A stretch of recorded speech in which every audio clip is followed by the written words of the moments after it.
আজকের কবিতা বন্দিশালা। এমন এক বন্দিশালা, ছটফটাইয়া মরি আমি তোমার অবহেলায়।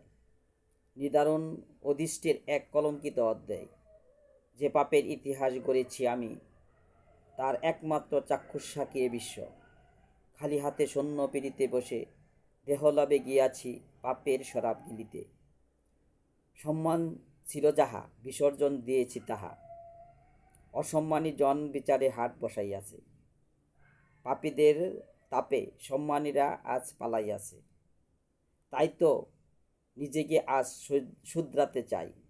ঘৃণিত দূরে সকলের অগোচরে কোনো এক পাহাড়ের পদতলে পিষ্ট হয়ে দোয়া মাগি যাহার করুণায় আজ আমি পাপী তাপী হয়ে মহাসাগরের কিনারায় কোনো এক বন্দিশালায় ছটফটাইয়া মরি আমি তোমার অবহেলায়। সবাই লাইক কমেন্ট শেয়ার করে পাশে থাকবে।